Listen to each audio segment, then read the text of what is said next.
పరిశుద్ధ గ్రంథం నుండి 128వ కీర్తనలు మనము మొదటి వచ్చిన నుండి చూసినప్పుడు, యెహోవా యందు భయభక్తులు గలవారు ఇలాగ ఆశీర్వదించబడుతారని, ఆయన త్రోవలందు నడుచువారు ధన్యులని దేవుని వాక్యం సెలవిస్తుంది. ప్రియులారా, దేవుని యొక్క అడుగుజాడలో మనం నడిచినప్పుడు, దేవుని యొక్క భక్తిలో మనం నడిచినప్పుడు దేవుడు ఏం చేస్తాడంటే మన కష్టార్జితాన్ని ఆశీర్వదిస్తాడు, మనకి మేలు చేస్తాడు, మన కుటుంబం ఫలిస్తుంది, మన బిడ్డలు ఒలివ మొక్కల వలె ఉంటారు, మనకు దేవుడు దీర్ఘాయుష్యం దయచేస్తాడు, మనం మన బిడ్డలను చూస్తాము.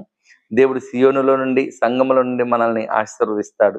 ప్రియులారా, కనుక నీవు నేను మనందరం కూడా దేవుడిచ్చే ఆశీర్వాదములు మెండారులుగా పొందుకొని దేవుని యొక్క త్రోవలో, క్రీస్తు ప్రభు యొక్క వాక్యములో, ఆయన త్రోవలో, ఆయన ఆజ్ఞలలో మనం నడిచినప్పుడు దేవుడు మనల్ని గొప్పగా ఆశీర్వదించే దేవుడై ఉన్నాడు, అద్భుతాలు చేసే దేవుడై ఉన్నాడు, ఆశ్చర్య కార్యాలు చేసే దేవుడై ఉన్నాడు.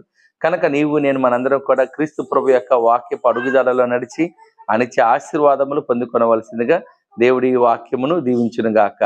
ఆమేన్.